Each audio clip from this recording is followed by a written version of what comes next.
Real M7s.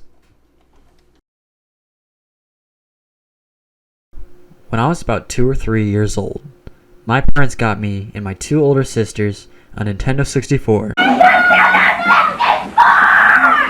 Now some of these games were like Super Mario 64, Yoshi's Story, Kirby 64, all these 64 titles.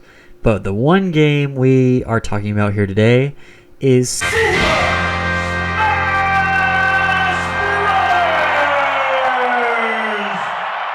I would get on my Nintendo 64 and just spend time playing Smash. Being that young, I spent time purely playing for fun. A couple years later, I'm in elementary school, and my dad gets a GameCube. With the GameCube, we get Super Mario Sunshine, Luigi's Mansion, and Super Smash Bros. Melee. I remember around this point, I started to mess around a bit with Smash Brothers, and I realized they added a few more mechanics to the game's content. So naturally I start tinkering with the game's basics like using tilt moves, spot dodging, air dodging, spiking, and rolling.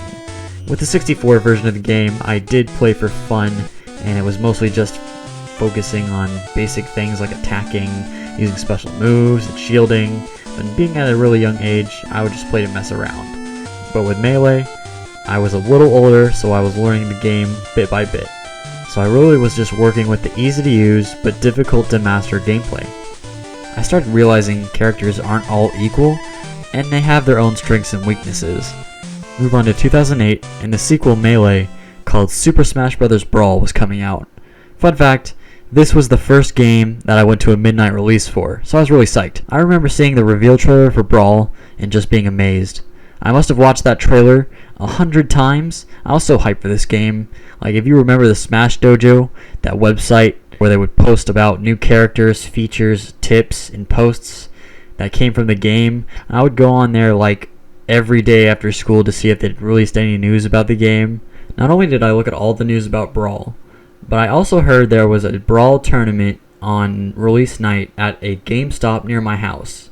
Now I was really psyched for that, so I practiced Melee almost every day for a few weeks until the release. I'd get on the game, pick Fox, put 3 computers on level 9, the hardest difficulty, and play. You didn't have to be signed up.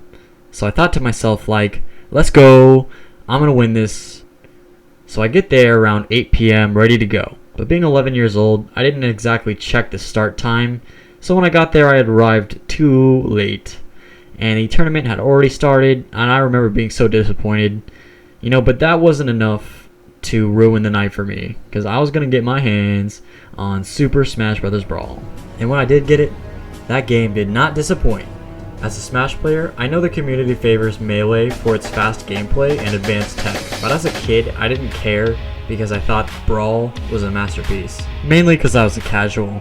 In the present day though, I do notice the differences a lot more. I absolutely love to play Brawl. I loved all the content they added, the boss battles, characters, and yes, even the adventure mode. The Subspace Emissary, which had the stupid puzzle maze in it, yeah, I hated that. I'm getting off topic here, but in the end, when I stopped playing Brawl, I saw that I put more than 600 hours into it. During the early days of those 600 hours, I think it was a little after 2 months the game came out, in about May I think, I went into another tournament at a gaming and anime convention. This was a bit different than my local gaming tournament when Brawl had been released. It was more of an organized public event where you needed to drive somewhere and sign up. So this was probably going to be a little bit bigger than the other tournament. So this time around, I was not late. I had signed up for teams, and during the warm-up period, I was in a one-on-one against some college guy. I'm just going to assume he was in college from his beard he sported that day. I could see the look on this guy's face and on his crew's face, thinking that this would be an easy win. He got me down to 1 stock, and he was at 3. Things didn't look good, until I started to make a comeback, and through that, I actually ended up winning that match. And the guy's friends were all taken back, like they couldn't believe I won.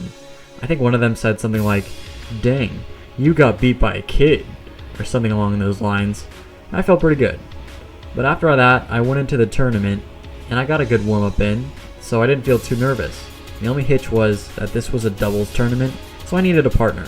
I met up with this guy, I'm just gonna call him Sean for this video, who did not have a partner. I think he was just happy to team up with someone, no matter really who it was. The only problem was, I had been practicing for more one-on-one matches, and I didn't have that much experience in doubles. So I knew that I probably wasn't gonna win that tournament, probably because of all the people who did practice. So we get signed up, and they're calling names. I think we ended up being like the 5th or 6th one to go up. I remember going into the first match feeling pretty good. I was a little nervous because this was the first time I was actually in a tournament. And I don't think they had a loser's bracket, so if you lost once, you get eliminated for good. But regardless, I actually felt pretty good. Sean and I went into that first match, and we ended up doing pretty well for the first match. And we won with a little bit of a lead. I was a little relieved we won the first match, so around a half hour goes by, and me and Sean are just waiting around until we get called up again. And we hear our names get called, so we head on back for round 2. The guys we were playing against this time felt like they had been practicing doubles, and they were a bit more ready than we were, because when we were playing them, they seemed to have a strategy. One was using projectiles while the other one went in for the offensive power. So long story short, we actually lost and we got eliminated. Sean was pretty chill about it, and so was I. I think we both realized that we weren't going to win, so I wasn't really disappointed. I was just happy that I finally got to compete in a tournament.